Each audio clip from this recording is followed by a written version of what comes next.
What's up? Welcome in to Under the Hood with Jonathan Hood. Thanks so much for downloading the podcast and checking us out on YouTube as well, youtube.com. And boy, we are growing on YouTube and the podcast because of you. So thank you so much for getting us started in a big way in 2026. It is playoff meat and cheese week for the Bears against the Green Bay Packers, the third time that they are going to face one another. And man, it's going to be lit.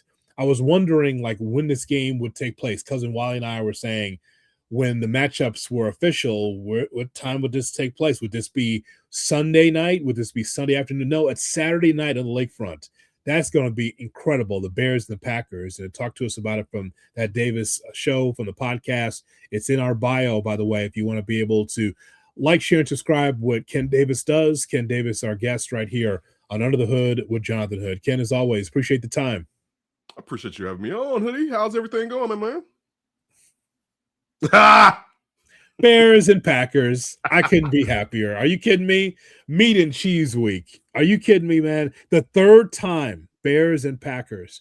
Before we get there, there's a lot of things that we need to discuss. But first, I just want to get your thoughts about the game against the Lions, the last regular season game of the season. So there's a couple of things that we need to discuss. First, the big question has been out there is, should Ben Johnson and the Bears did what a number of teams did to rest their starters, knowing that you'd either get no worse than a 3 seed, but you end up being the 2 seed because you backed into it because Philadelphia lost to Washington. Do you rest the starters?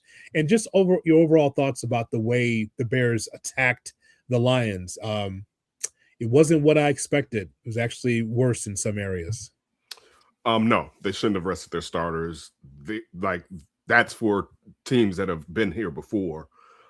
This team is growing, and every game helps them. Also, if we're being honest, the better matchup is them versus Green Bay than anybody in NFC West. Let's just be frank about it. We talked about that last week. You saw what the 49ers did as far as the ability to score. Listen, I don't know when the Cinderella slipper is going to slip off for Sam Darnold, but it may not versus the Bears, and just on both sides of the ball, what they were able to do. And the Rams with Mr. Mini arm slots and Puka Nacua, and maybe Devontae will be healthier by then. A really good running back in Williams. Defense really rebounded the defense after Aaron Donald retired. We thought you would have thought this was going to take longer. I don't know if you want that smoke. Green Bay, you know you can beat Green Bay. You should have beat them the first time. You beat them the second time, and Michael Parsons is gone. And this is your rival, and you might as well kick them while they're slightly down right now, right? Not to say that they can't win, but my odds would be that, somebody that's close to us maybe probably going to take that game. We'll have to see, because I thought the same with Detroit, but I think we talked about the Ben Johnson, Dan Campbell effect and how that relationship could play out in this last game, as far as Detroit having a chip on the shoulder, but also it's a credit to the culture that Dan Campbell has built. That's culture where we're out of it, and this is a division rival. They did it to Green Bay when he was building the culture up. And then his old offensive coordinator, he sticks it to him on the way out. No, I mean, they definitely should have played. And Detroit reminded the Bears that they aren't there just yet. That's again, so hypothetically, and this would have been what a lot of people would have said. Let's say they sit there, they don't play their starters. They end up as the 3rd seed and face somebody in the NFC West, or they end up into 2nd seed and still face the Packers. Then they come out flat. Everyone would have been like, see, they should have played against Detroit, because who are they to take a week off? This hasn't been right. This is just the offense is just starting to click. There would have been a ton of reasons but sitting the starters, particularly for teams for fans, a fan base that has been frustrated with the old regime of not playing starters in the preseason, right? That's been, how long have we been talking about that? Now we sitting guys that are learning, like Luther Burden doesn't need reps. Colston Loveland doesn't need reps. Caleb Williams doesn't need reps. Caleb and DJ Moore still haven't found a consistent connection. right? So Theo, look, if depending on if Ozzie Trapillo is available, Theo Bennett doesn't need to work some rust off from him being on the bench the last several weeks. Like, there's a lot that needs to be done. The defense and trying to figure out whatever the hell they're going to do, because I don't understand why nobody can give. I know, listen, some of that is on Dennis Allen, but if I sit in the house and nobody gets home, what can I do? You know what I'm saying? At some point, someone has to get home. Like, someone has to get home. I'm sending 5, if not 6. Someone has to get to the damn quarterback, and it doesn't happen. That's frustrating. Again, but yes, they should have played their starters that game. He's not happy about the defense, folks, and just in case you couldn't tell, he's not happy about the defense, and he's like me. I'm disappointed. This is why I always thought that was bullshit after the San Francisco game, where people said, "Oh, Caleb scored so many points, it felt like a win. He had so many touchdowns, it felt like a win." No, the defense didn't make it feel like a win. Absolutely not. To your point about the number 2 seed or number 3 seed, let's back this up with numbers, because I know I said at some point, when you ad lib 1,000 words, thousands and thousands of words, you say things, and then you go back and say, well, maybe I should have changed that opinion. So my opinion was that I didn't care if it was the number 2 or 3 seed. You got to be able to win the football game. You got to move forward in the tournament. But then I looked at Brad Biggs' piece from the Chicago Tribune. He said, check this out, Ken. He says that the 11 starting quarterbacks in the playoffs with postseason experience have combined for a total of 7 road playoff victories. The Pittsburgh Steelers' Aaron Rodgers owns 5 of those. So 10 quarterbacks with playoff experience, not named Aaron Rodgers, are 2-21 in road playoff games, which does not include the Super Bowl, a neutral site game. So so as much as I was like, hey man, just get out there and play, just get to the playoffs, it is actually an advantage you'd hope for the Bears, knowing that you're at Soldier Field and fans are going to be behind you. There's going to be some Packers fans there too, but the majority are going to be Bears fans. And you're at home, you're in your own bed, you roll out of the crib and you go to Soldier Field. That is an advantage in some ways. But then I look at these road records for the playoffs. Like Matthew Stafford is 1-5 in the playoffs on the road. Sam Darnold's 0-1, Jalen Hurts 0-2, CJ Stroud 0-2. So there's a number of that's not a lot of experience winning on the road. So think about first-year head coach Ben Johnson, and then Caleb Williams in this spot. That could be tough on the road in that first game, but they're going to be at home. So I'm actually happy that they got the number 2 seed. Yeah, and also it allows them that if they win, they should still get another home game. So as you look, it'll be different. I don't know. The one thing beautiful about Chicago, I don't know any Chicago teams, home, stadium, field, whatever, park, that if we're behind them, it's not an advantage, right? Like, this isn't one of those laissez-faire places. This is, we get amped. Like, when a Chicago team, I say this and you'll know. I say, when you know a Chicago team is really balling out, when women, particularly black women, say, I'm going home to watch the game, just the game, right? The game, yeah. It could be Bulls playoffs, Bears playoffs, right? But it's just the game, right? And that's what that whatever it is called the periphery of fans. Like, the fandom has really popped out again, where people like, that's this. And in saying that, as you said, Soldier Field is going to be rocking. Yeah. And it's a benefit, and particularly on a growing team. But now let me say this to your point. At some point, this team is going to have to learn to win on the road during this what we hope is this span of playoff years, right? Yeah. You have to. You can't, well, we suck on the road. Well, you're going to have to be able to do that. But it being a benefit, particularly with a young team, as you mentioned, a coach that is a rookie, a second-year quarterback that's semi-rookie-ish because he learned little outside of the speed of the game last year. So it's a benefit credit to them, and also credit to them for having the record to be able to do something like this and giving themselves a chance to win and get the second seed. But at least, as you said, and I say the same, they backed into it, which again, credit to the Eagles for benching their players, some of their players. Yeah, and Washington wins, and again, there's been a lot of fortuitous bounces for the Chicago Bears, and this is one. Like, I would have liked the Bears to be able to just understand what was at stake. Number one was trying to get that number 2 seed, but doing it on your own volition, like winning the game. You wanted Ben Johnson to get his lick back because Ben Johnson, that's his old team. You got destroyed. You got dog walk in game 2 of the season, so you want to get your lick back. You didn't get that. Defensively, Ben, don't break. You give up 19 points. You should be able to be in the ball game. You should be. But again, the offense regressed back to like the early part of the season where pre-snap penalties and the ball is hiked where Caleb misses the ball and goes all the way to the 1.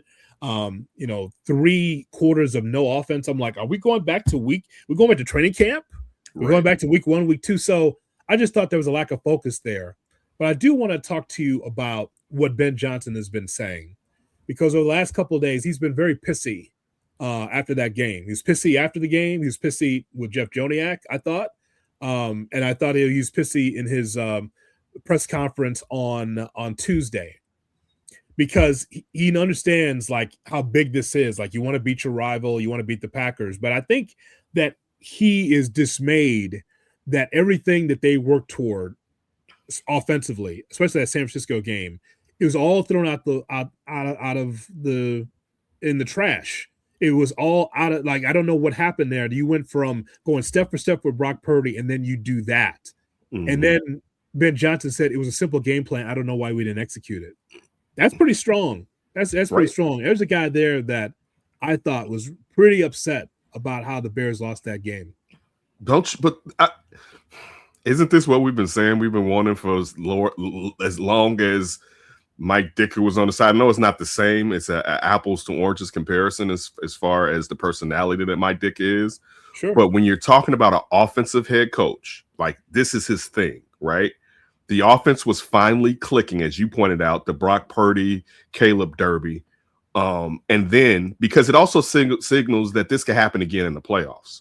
And this is the worst time for us to come out and regress back to what we were doing prior to when the run game started. But it really, the last 5 weeks of being able to establish and win through the air that they've been able to do. So I like it. I mean, I'm outside of, sometimes you can't be too tricky. And I think that with any offensive minded coach can be a problem.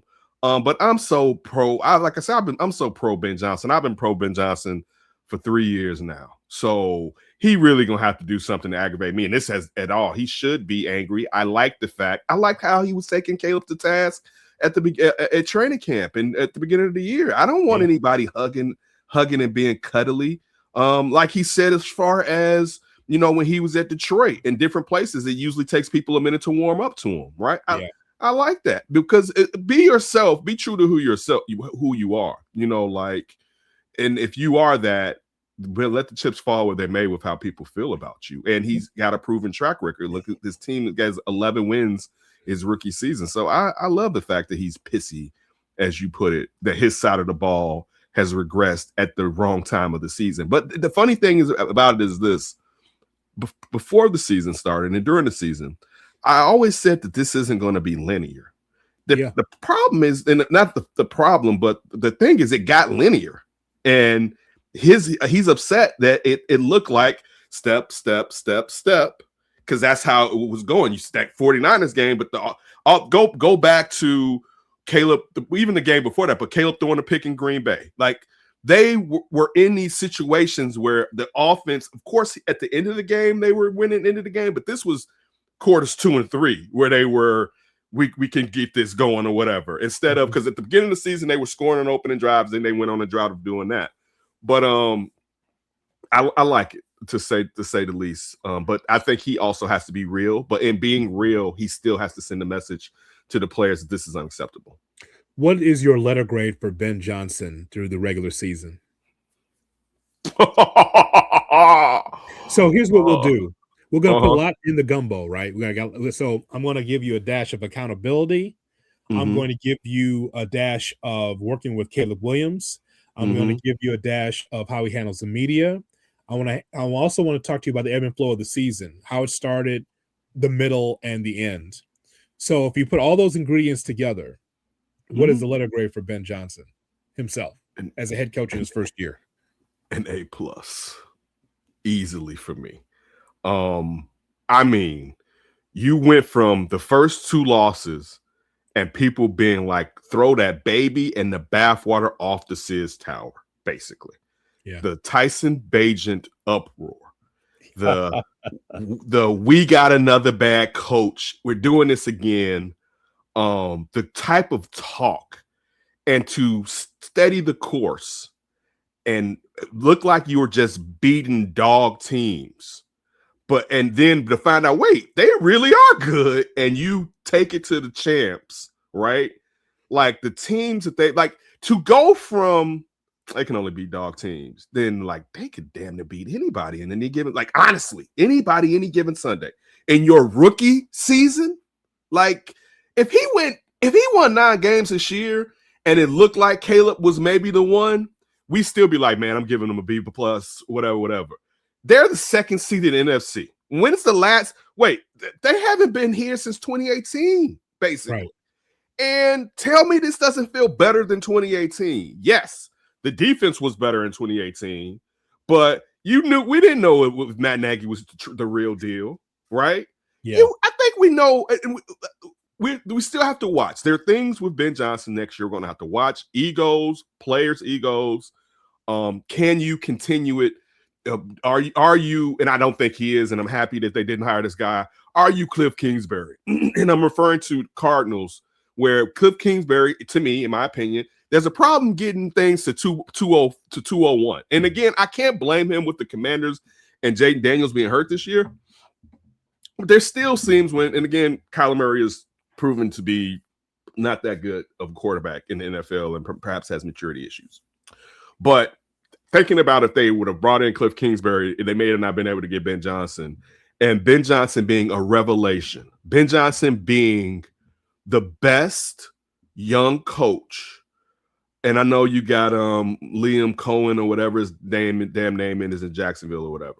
Correct. But Jacksonville has been built like they got players. I'm not to say the Bears don't have players. They got players on both sides of the ball. Like this thing that they've been building, they just needed someone to fix the it's the Porsche. I didn't know how to get the transmission right, and they brought someone who could fix the transmission, but it was already a Porsche basically as far as the talent that they had. The Bears, we didn't know. We knew they had some talent, but we didn't know it was going to work.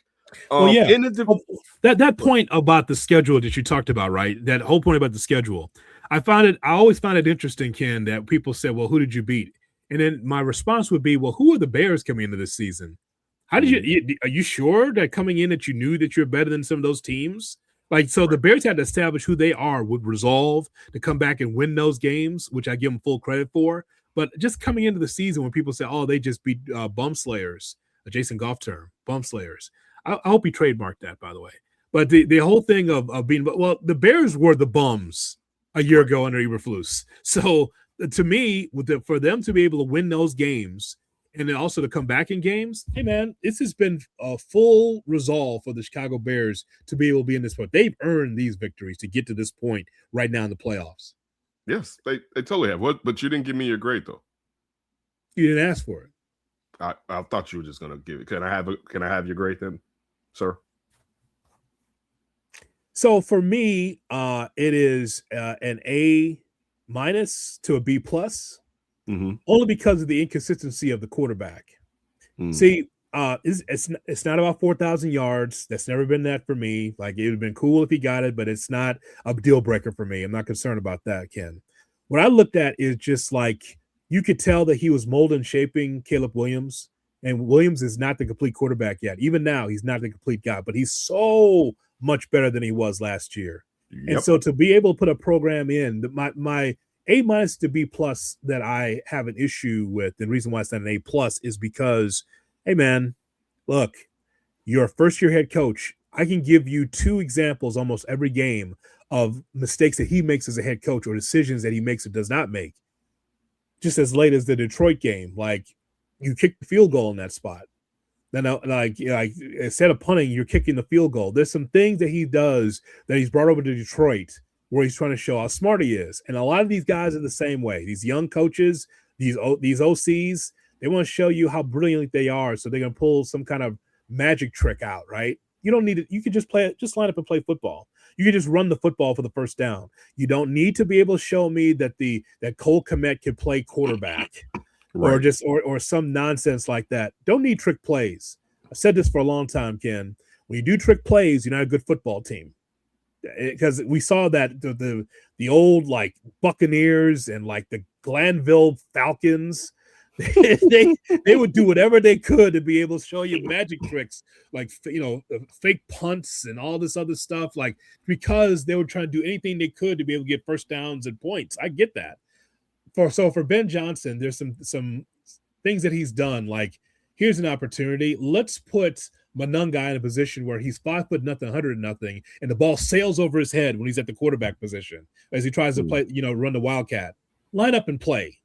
Right. Line up and play. That's all. So that's where I'm grading on a curve with him. Mm-hmm. Otherwise, the accountability, I threw that in the stew because there was no accountability last year. So all good with that. Fixing Caleb Williams. Running the football, realizing the offensive line is the conduit to the running game being so good. Being able to utilize all of his weapons, including Jade Walker. Pour yourself a little wine and play a little Jade Walker. Oh, that's always good, man. I've always thought that. That's a penny dropper right there. Play a little Jade Walker. That's always good. But anyway, so I just thought, well, you don't play Jade at your crib? No? I just was listening to Jade on the way home, and my daughter was singing the song, and I was like, where does she know this song from? But yeah, nothing wrong with a little Jade. Nothing wrong with that. He is a smooth operator when he catches the football. There's no doubt. That was actually the song. But I would just say, Ken, like that's the thing I look at. Like, room for improvement for Caleb, but also the head coach too. All right, I can agree with that. My only pushback would be he's a rookie. But I like I said, sometimes it's too cute and it gets frustrating, but he's a rookie. And that's also added into the equation of what we will see with his growth next year. Like when will you know that, you know what, now you're good enough sometimes to just straight up do it. Because for instance, we used to get into debates on Under Center, me, Josh Schrock, and Alex Shapiro. Because I don't like going 4-on-4 all the time, particularly when you're not good on offense. Now, that's different. They are good at times on offense here. But that equation, you leave too many field goals, what I would think would be a field goal, on the field. It's like sometimes, get a few field goals in and get that 6 or 9 points instead of we got to go for it. There's still game to be played. You know what I'm saying?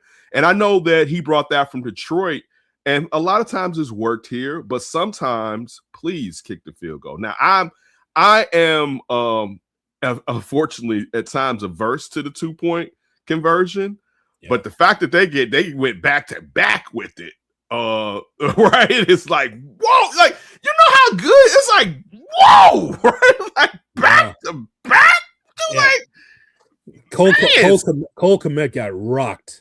Oh my God, I said the same thing. Oh my God. Woo! He's man. Yeah, that's a guy there that's earned his keep to be able to take that kind of beating. And then I think Monungai's had the other one, and you tie the game at 16. It's like that resolve is there. I just want to see that spread over 4 quarters, Ken. I feel you. This is not helping the community when you continue to have these comebacks, these cardiac bears, man. I mean, it doesn't. Oh man, I've said that towards the back end of the middle. Like, man, this is stressing me out watching these games. Like, man, I get that it's fun. Like when you're older, that type of fun consistently isn't fun. You know what I'm saying? Like when you're young, it's like, woohoo! Yeah. You can always be like, I just want a victory. I could just have a straight victory today, not a comeback. Oh my God! Like, it's just, man, some of those games. Oh my goodness. But you know what? And we'll have to do this. well, because we haven't taken a step away from the season since we're still going through it. But Mhm. just the memories that this season has created. It's Yeah. been so many memories after coming out of sucking for eons, it felt like. It shows you where we are, right? So Ben Johnson, a coach of the year candidate, his team is in the playoffs. They're the number 2 seed, and the former coach was fired. The defensive coordinator of the Cowboys, Matt Eberflus, fired. Let's see. I think one of the reasons why is that I think that Cowboys are missing someone on that defense. Who are they missing? That there was someone that they had. Yeah, someone that ended up going to the team the Bears are about to face, which Matt Eberflus clearly knew taking his job. You know, one thing I'm gonna finally have a crazy elite pass rusher. Because guess what? Ryan Poles never gave me. He gave me a half a season of the Tez effect, right? Yeah. He never gave me the gap shooter that I needed, right? I don't know. For some reason, I'm running the cover 2, right? Now, we can do this 2 ways. We can go with small penetrating guy or DeForest Buckner-esque type of guy, right? But give me one so I can run my system, right? You only gave him linebackers last year. The dude, look, the thing I tell people, and I get that people don't like Matt Eberflus, but if you think he can't coach defense, that's not true. He actually should just be a defensive coordinator. But the biggest thing was once they pulled the rug from under him and traded Michael Parsons to the Packers, it was a fait accompli, basically, that it was going to be his, his ass. But hey, I mean, unfortunately, and I hate to say this, and I pointed out reasons, well, partially why he didn't succeed. It's a lot more to do with something that you said, accountability. Yeah. But there was a lot of groceries missing from the recipe for the flip side. Like we opened this up talking about the side of the ball, which is Ben Johnson's side, which is of course offense.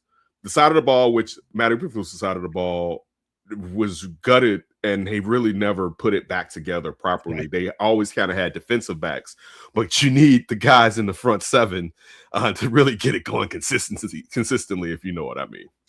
So I got an idea. Let's build a house, Ken, and we'll put the toilet in first. Yes. We'll use the bathroom first. Just the whole house is there, but there's no infrastructure. There's nothing on the outside. There's no exterior, but on the inside, there's a great bathroom. Well, don't you need structure like the defensive line first? You built it ass backwards. He says, right. I need linebackers, right? And they're like, right. And so we got linebackers. I need secondary guys, right? Right. That's right, Matt. You need it. And so, but you had nothing on the defensive line. So right. They built the house weird. Like, you know what? I'm ready to build this house. Let's start with the den. Dude, the trenches, but even the flip side, the thing that made it even more infuriating was he did it on both sides. I mean, Ryan Poles on both sides of the trenches. Yes. Like you unless Ben Johnson gets here, you're never going to go for those trade for those offensive linemen and draft the guys that you drafted. You would have gotten projects all up and down and cheap guys that were backups and told us they're about to come up. You would have never said, I'm going to fix the offensive line, right? If it was, and you put Matt Eberflus, and again, this is not a Matt Eberflus pity party, but you never gave him offensive linemen. And this is guard, forget tackle, guard, center, the center position. The fact that the center position was as bad as it was, right? Yeah. It's just like, what are we doing here? And then you were guardless? Like, no, you gotta have some. I get that you don't have Trent Williams as your left tackle. I understand that part. But you gotta have something. And we always talk about waves on defensive line. They had a what? They didn't have waves of Jack. No, they don't have waves now, which is still like, and again, you can't fix everything, but the whole Tez thing has not Tez the way it was supposed to Tez. And that guy, again, as I get on that tangent, is supposed to be the force multiplier that riles guys up by what he does to opposing teams' offensive linemen. Do you know someone that needs a home? Yeah, actually. I know a lot of people. Well, they should go to nhschicago.org. Neighborhood Housing Services in Chicago, they've helped my family. They help yours as well. Learn about the home buying process. They got great people over there. Just tell them J Hood sent you. NHSchicago.org for Neighborhood Housing Services of Chicago. To update that graphic, it's going to be 51 years here in 2026. So that's the spot that you go. Just tell them J Hood sent you. Home buying process, the lending, all of that. You can learn it all at NHSchicago.org. Nice. You told me, you know, one thing you told me in the past that we've What's never up? talked about. What's I up? told you that I want to own properties, and you was like, "You really want to be somebody's landlord?" And I was like, "Damn it, Hoodie." Listen, I watch Three's Company a lot. So take it from Mr. Furley and Mr. Roper. You don't want to be someone's landlord. Well, why did I steal? I watched One Day at a Time as a kid as well. Do you think Schneider liked that job with that big ring of keys? I saw Roper's You know- episode the other day on television, and I was like, I forgot about this show. Okay.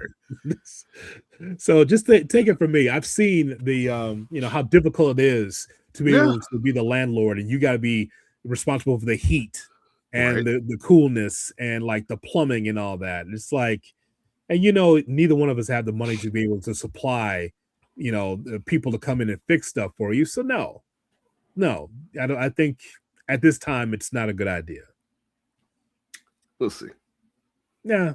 I mean, unless you want to just go broke. I mean, you could do that. Like, I need the collateral so my kids can sell something in the future when I'm no longer here. God. Harry Porterfield with us, everybody, talking about the roots of what needs to happen in the community.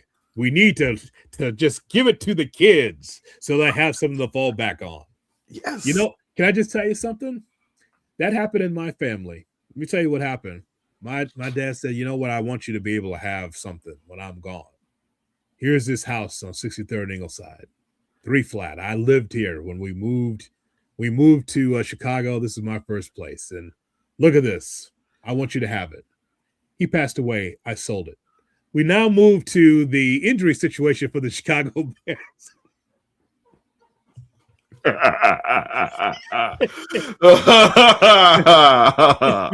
Thank you, Dad, but now that you're out of here, I'm out of here. There you go. I'll take that money. Thank you very much. So as far as the I mean, seriously, me? Like, could you imagine me underneath someone's, sink working on? It's like, I'm not doing that shit. I'm not doing that. Oh man, I'll do it in my own home, but for someone else's, yeah. Let me tell you another reason why I didn't take over that house. I'll tell you another story. We had an old lady. Her dad or her husband had passed away, and it was just her. She's about 4. The lady that was staying in one of those apartments was like 4 foot nothing, barely 90 pounds, shuffling around in her nightgown all day. Boy, that's living, by the way. When you've retired, you got money coming in, you just be in your house coat, just shuffling around all day, right? So my dad is the landlord, along with working his number one job, and God bless her, Miss Richardson. She calls, and she said, "Mr. Hood." He said, "Yeah." This Miss Richardson. Yeah, I know. Yeah, what's going on? I want my kitchen painted. He said, "Okay. What color would you like, Miss Richardson?" "Well, I had my eyes on this canary yellow. It reminds me when I was living in the South. It's so beautiful when the sun comes up. I'm gonna get me a canary yellow kitchen. I want you to paint it for me." My dad just rolls his eyes. He's like, "You sure you want that?" "Yeah, I love some canary yellow. I'd love that for my kitchen, Mr. Hood. If you could put it up there, I'd be so happy." He's like, "All right."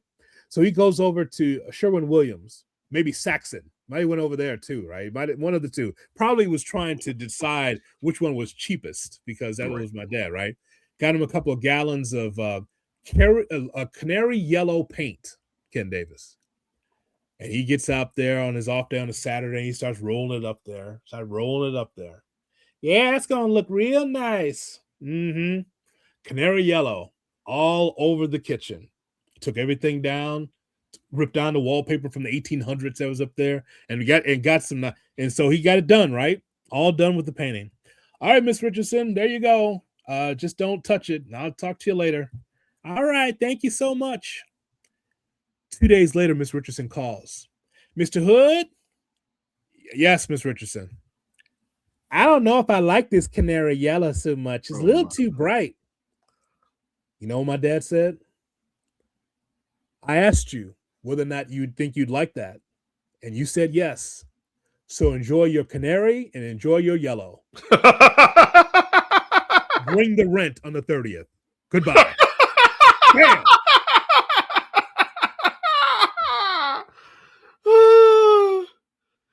That's why I don't want to deal with that, Ken.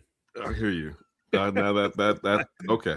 I That's hear that. why I don't want to deal with that. I don't want to deal with it. And God bless Miss Richardson. She was always kind to me, but just the idea that she had in her head that she wanted a certain color, canary yellow. Right. And you know that an old house that looks like the shits, right? An old and then and my dad was like, yep, enjoy your canary, enjoy your yellow, and bring the rent on the 30th. So long. As far as the Bears are concerned, it's good to maybe we're going to get Kyler Gordon back, the Bears, and Roma Dunze. They were limited in practice a couple of days ago, and Ozzie Trapillo did not play. It was the Canadian Eagle out there that played on the offensive line. Then DJ Moore, he has a knee injury. It looks like we'll see if he's ready. So there's a number of guys but I guess the biggest question is, Ken, it's not the canary yellow wall. The biggest question is Tyreek Stevenson was available, was now on the injured list, but did not play. So I wonder does the Bears look at that defense, especially that back end, and say, man, Jalen Johnson's not 100%, and he looks terrible out there. Just not good. And this all shout out to the Lions, by the way, because they have some quick, fast guys offensively. I mean, they're not quick, they're sudden. They're good, right? They're really good. That's why it's weird they're not in the playoffs. But I want to ask you your thoughts about some of these players coming back and how they could pay dividends for the Bears against the Packers on Saturday. Well, one, we were talking about Tyreek Stevenson with Alex on the Windy City Pod. You need his physicality. Yeah, he can get burnt and blown up at times, but they need guys that can jam guys and throw them off routes. Everything you said about Detroit being fast is true, but still you gotta slow the offense down in some manner. The Kyler Gordon one is the most defensively is the most important one because one, CJ Gardner-Johnson in coverage is not the sight you want to see. One, but two, you've seen how the blitzes haven't been getting home, and Kyler Gordon in Dennis Allen's system, even with Matt Eberflus, that's one of his fortes is blitzing off of the nickel position, and the Bears aren't getting home with their front four, so that's really important. Rome Odunze being Caleb's go-to guy and decoy, but also being able to stretch the field in some ways, taking some of the burden that's been placed on Luther Burden, pun intended, taking some of that away, and you kind of putting everybody back in their proper slots, but also just adding another weapon out there is really important. DJ Moore not playing is never going to happen. Like whatever, I hope DJ Moore gets to have a connection with this quarterback. But one thing you can say about DJ Moore, and I know last year it was about his body language and all this and all that. You played for losing teams your entire life, and if you play sports, it can get to you to a degree. And the quarterback not seeing you and everything like that. One thing you can't say about DJ Moore is his toughness. Like, how many times does it look like DJ Moore shouldn't be out there, got hurt in the same game DJ Moore is back out there, basically, let alone the next game. So I think the Ozzie Trapillo one, Ozzie Trapillo, his name hasn't been called often, which is pretty good for a left tackle rookie. You know what I'm saying? Yes. I think that one kind of is bad. Because the kid under the conditions that he's been placed under has played well, being that he didn't get all the reps They did look at him, but they put him back to right because they were like left was too much for him. And to come out and solidify that position and that offensive line that side of together, it's a credit to him and Dan Roshar. But yeah, that was I missing any players? Was there any other player that you mentioned I didn't say anything about? No. Well, I asked you like Tyreek Stevenson did not play in I don't get that. Game. So, but he was healthy. So, did they rest him, or do you think Tyreek Stevenson's bad? Is because there's a reason why he didn't play? I don't know if, again, this is my opinion. One thing I will go back to always is Ben Johnson talking about knowing Kyler Gordon. Because even though he's in the building, you don't know him as a player, particularly what he's done on the field for you, right? I don't know if with Tyreek Stevenson being hurt and other guys playing well, particularly Nashawn Wright, how that has affected how they feel about him, or I don't know. I don't know why they gave him a healthy scratch, because like what you said, I would think with Jalen Johnson not being right, that he should still primarily be on a snap count rather. Yeah. Because the last thing you need is for him to hurt himself again, even though maybe the doctors have said he can't. But I would have had Tyreek Stevenson out there because physically he's one of your better physical corners. But again, let's be honest, he is susceptible to the heat as far as getting burnt. So we got to talk about this matchup here with the Bears and Packers. So, Ken Davis, who are the key players for the Bears to help them win this playoff game on Saturday? And then from the Packers standpoint, how do you look at what they bring to the table? Definitely, I'm going to say if Rome is healthy, I think he's going to be a key player, just because it puts everybody back in their proper slot, and having a big target, like, that helps cover up a larger catch radius, helps cover up a lot. Yeah. When your quarterback sometimes isn't necessarily precise. Also, I think Colston Loveland too, to go along with the run game. Because if the run game is trash, it's gonna be a hard day. But the run game for the Bears. Now with the Packers, man, it's definitely. I mean, Love is a good quarterback. He hasn't necessarily reached the levels of his predecessors in Favre and Aaron Rodgers. Mm-hmm. But their wide receiving core, I don't know what they make up in Green Bay, but they always got 4 dudes at least, right? And we just talked about the secondary not being the secondary that it was towards the beginning and the middle of the season. But I'll say this: the last part is Josh Jacobs and his availability, because I mean, he can give it to the Bears, and I think that's the feat. That was wide receivers in that running game.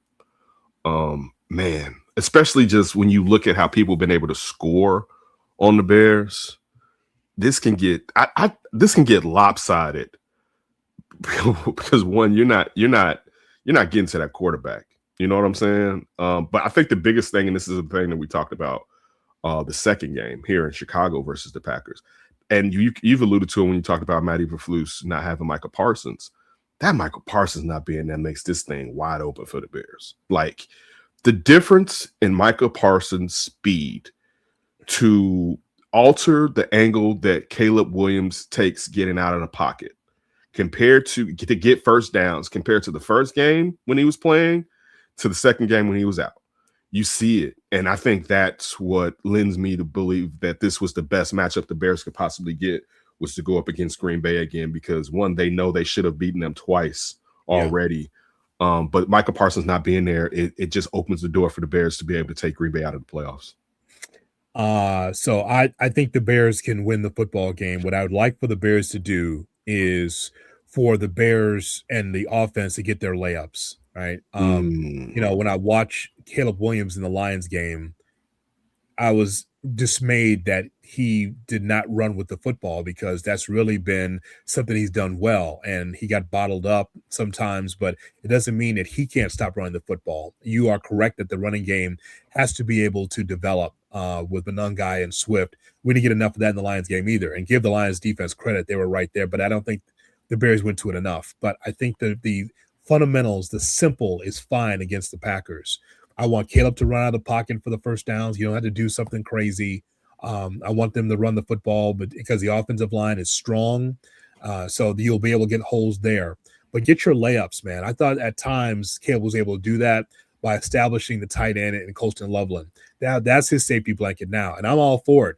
If he's right there at the first down, catch the football, first down. Just matriculate the ball down the field. Mm-hmm. You don't need an 80-yard bomb. You don't need to have any trick plays. Just play straight up, Ken, against them offensively, and move the ball around. Like if Rome's healthy, you don't have to feed Rome 100 times just because he's back. You don't have to do that because DJ Moore is going to want his. DJ Moore kind of broke away from a route, I thought, in double coverage. Didn't even attempt to knock the ball down. I think that's a mistake.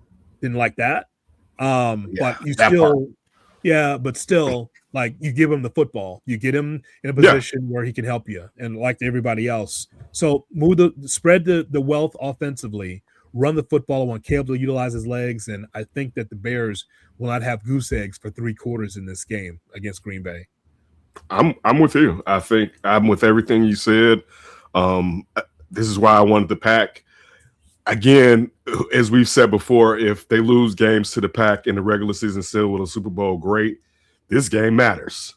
So you have to get through. And so it's even better, all right, that you can actually beat your rival who has been kicking your ass in the playoffs as you begin this new era of Bears football. Want to ask you about a coach that was fired, John Harbaugh of the Ravens, fired after 18 seasons. And Brian Harlan, his agent, he says in the first 45 minutes, there has been 7 NFL teams expressing interest in John Harbaugh, and rightfully so. You don't get runs like this unless you're Mike Tomlin or John Harbaugh. But there was going to have to be something that was going to have to happen with the Ravens because this is a team, Ken, that was supposed to be able to get to the playoffs. Who knows what's going to happen at that point in time, but Lamar Jackson in and out because of injuries, and they underachieved toward down the stretch. And so it was a parting of the ways. But John Harbaugh fired, man, that sends shockwaves. Like you fired Jonathan Gannon from Arizona. You fired Radio Raheem in Atlanta. You want to do that after 2 years? All right, cool. He's got his radio going to the pizzeria. He's fine. But John Harbaugh, though, that was a surprise, I thought. It was time, Hoodie. And it's not even a knock on him, but it ran its course. And it seems from, again, these are articles that we're getting. We're not local in the DMV area, but it seemed, Baltimore rather, it seems like the relationship with him and Lamar, I know he said everything was copacetic. Either something was there or perhaps it was a lack of holding him accountable at times from some of the things that was said. You don't know if they're all factual or not. But I would go say this to you. Look at the Eagles and Andy Reid, right? Like, Harbaugh, he's been a really, really good coach. And he was like, he won the one with Flacco. Wasn't he there? He won the one with Flacco, didn't he? So he won. Yeah, he's been there that because he beat his brother thinking about it, and the lights went out or whatever, right? But at this point, with that, and look Brian Billick. Let's not the thing, and the reason I'm bringing up these other coaches, because look at what the Eagles did after Andy Reid. Andy Reid didn't win a Super Bowl there. They went to a Super Bowl, but they've won 2 Super Bowls since Andy Reid's been gone, right? Mm-hmm. Brian Billick won a Super Bowl, and then they brought in John Harbaugh after Brian Billick had been there forever. And John Harbaugh, again, won a Super Bowl and had a nice run. But it seems like his words perhaps were falling on deaf ear. Now, again, you talked about Lamar Jackson's been hurt all year. I mean, the run they went on, too, because let's not forget, if they don't beat the Bears, they don't even get a chance to go on that run, basically. Right? So, I mean, it looked like they was out. It was like, dude, if they lose again, they have too many losses to make it to the playoffs at this point in the season, basically. So, like you said, good coach, but I think that his time there, it was time. And again, at the point, there's a lot of job openings, right? I thought Andy Reid should have took a season when he joined Kansas City. I thought should have took a season off. And look at what the hell happened to him in Kansas City, right? Yeah. So, like, dude, now all these jobs are open. You can go build with Tom Brady in Vegas, which weather-wise is better than where you was at in Baltimore, right? Yeah. Well, I want to ask you about that. So, for you, Ken Davis, if you are John Harbaugh, what job do you take based on comfort for you and the family? So there's the Arizona job because Jonathan Gannon was fired. That's out.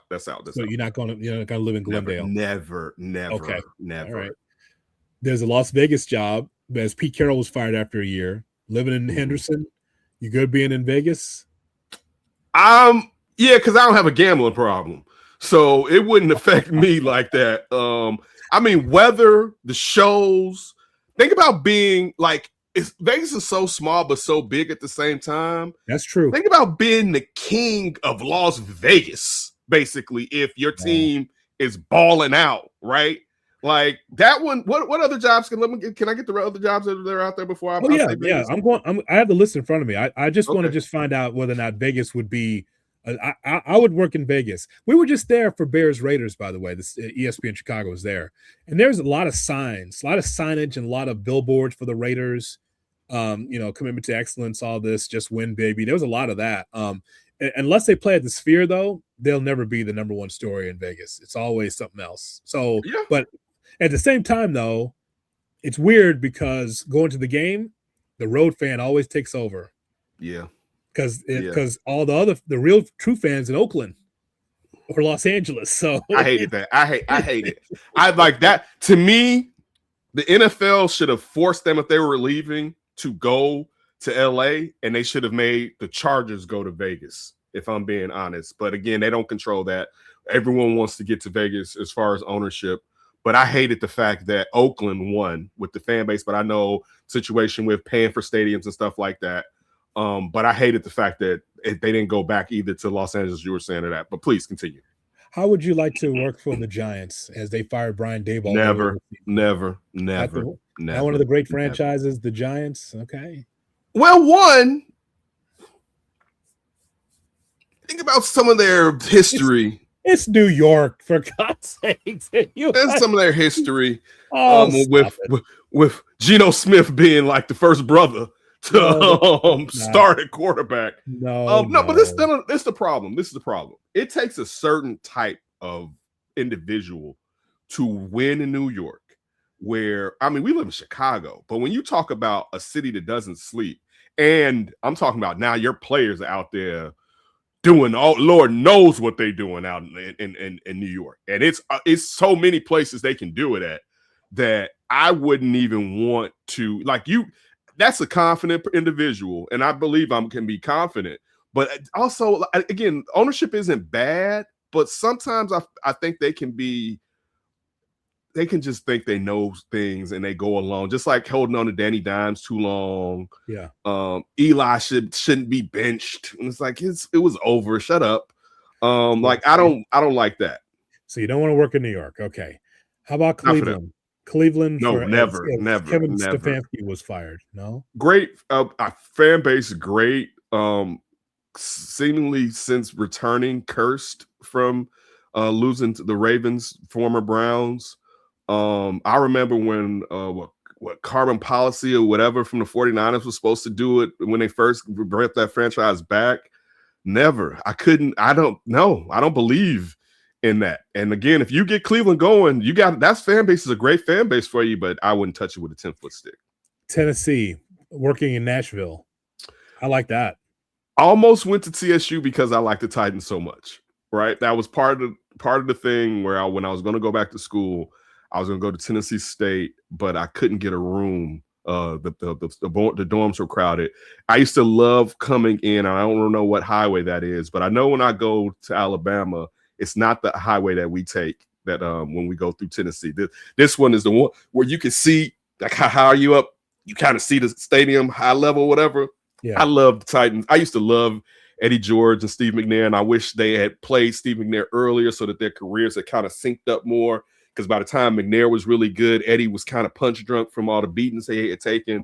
I wouldn't mind the Titans. I mean, but if I had the choice between the Titans and Vegas, is that it? Rather, is that all of it? No. Go ahead. Please continue. So I'm writing you down for Nashville, the Tennessee Titans. And by the way, last time I was there, I visited the Tennessee State football stadium, or the practice field, at least the practice field where they were. Sketchy neighborhood. We go to Atlanta. It was a little like, oh man, like you had to tuck the chain in. Yeah, man. I was just like, I was comfortable, and then I was like, ooh, okay. No, I had a fun time in Nashville. I was just, you were looking around. It's like, of course, yeah. Outdoor Gardens scenario happening there. Yeah, when you come through there, it's kind of like, whoa, hold on. Yeah, I know the ghetto. First of all, sir, I know the ghetto. Yeah. Right? Yes. I learned a lot about that area being over there. Fine dining is Wendy's, but a great African bookstore there that I went to. Great place. But there's a Wendy's right across the street, right there in that same vicinity of Tennessee State. I saw that. Okay. I bought a hat actually. It's up here somewhere. I bought a Tennessee State hat. It's TSU. It's up here, and saw Eddie George in the airport the same day. Atlanta Falcons fired Radio Raheem. Man, it's a good job, man. Atlanta. You know what? It's Atlanta. If you can get the Falcons going, plus, okay, since I brought up, I'm black and I can get the Falcons going, dog.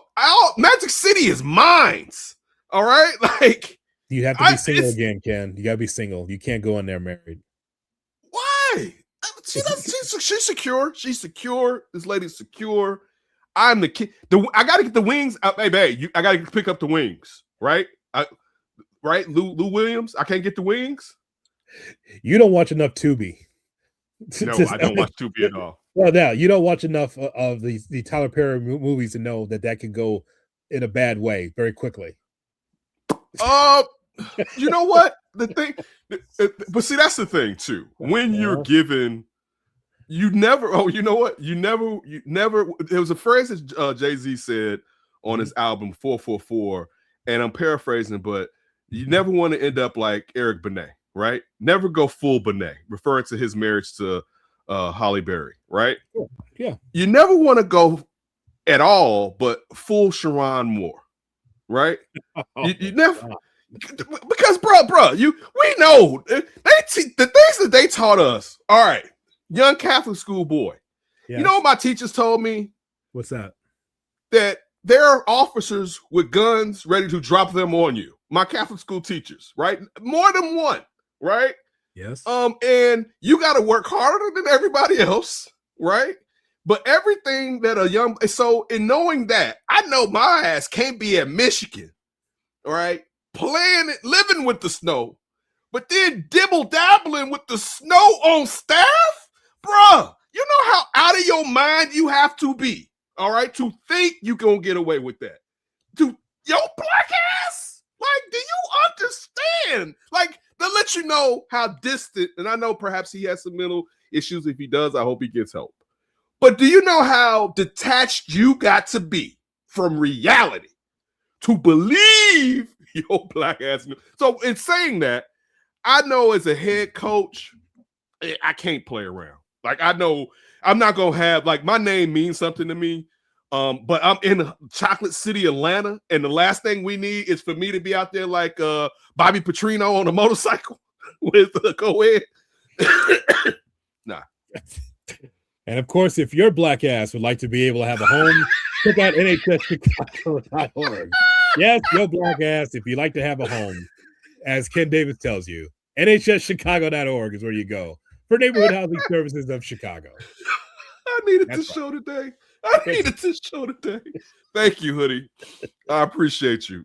That's right. For all the black asses that need to have a home, nhschicago.org is where you go. Tell them J Hood sent you. Absolutely. So I'm checking off these 3 jobs. I think the Tennessee job is good. Mm-hmm. With Cam Ward, they might draft another quarterback. Who knows? it could happen. So that's the third one though, right? Am I tweaking? Yeah. Because you got Levis, Willis, and now Cam Ward. So that'll be the fourth guy. Again, I don't know if Cam Ward is him or not, but wow, that's a lot of quarterback drafting down there. We'll see. The Tennessee job is solid. The Raider job I'd be interested in. I might get fired, but I'm gonna get paid. But then it's Tom Brady that's presiding over it too. I think he's taking more control of the team. Yes, he is. So that's I think that's a good job. And like, I don't want the downside of Lamar with the Baltimore job. I don't want that job. I probably just because it's Atlanta. I just got to get in there. I take me through there. Take me through there. I gotta be in Atlanta. Yes, I gotta get there. Being being the head coach of the Dirty Birds, and you win, dog. Do you know what for anybody, but for a black man to win with the Falcons, you can run for mayor down there, damn near. Like the business opportunities that you will have. Like, it's not even that makes it that span like that between them and the Raiders. Like you say, the Tom Brady part with what's the father? What's the owner's name? Davis. Al Davis's son, Mark Davis. Mark Davis. And what you said, alluding to the fact that Brady will play a larger role in the organization moving forward. I like that. Because if he believes in you, he's gonna put everything behind you to make sure he's right. You know what I'm saying? So I like that. But if you're telling me I can go to ATL, and if you can I know some of you guys that are listening or watching this may not remember the last iterations of the Falcons where you had Matt Ryan's iteration, you had Michael Vick's iteration, but you go back to the Dirty Birds, right? When they went to the Super Bowl, and none of the players got caught doing some foolishness the night before. But Eugene Robinson, right? Or Eugene Robinson got caught soliciting. Yeah. If you remember how culturally that big that was, right? Yeah. And like their biggest star may have been their running back back then, but it wasn't like they had a quarterback. If you were the head coach and you're the reason down there, it would be crazy. They will be the fact you said take me through. They will be making rap songs using your name in it all the time down there in ATL. If you could just get ownership out the way with Arthur Blank, you can do something. Like you just need that whole thing with like Michael Penix being hurt, and then Kirk Cousins felt like he got screwed. He felt like he should have been like that. Whole thing is murky. If you just get ownership out the way, you can. And now, you mentioned Matt Ryan, right? The quarterback. Yeah, he's in the front office now. He left the CBS job to be in the front office. Again, a neophyte at the position, never done that before. But it's a Falcon in the spot, right? So he'll learn on the job.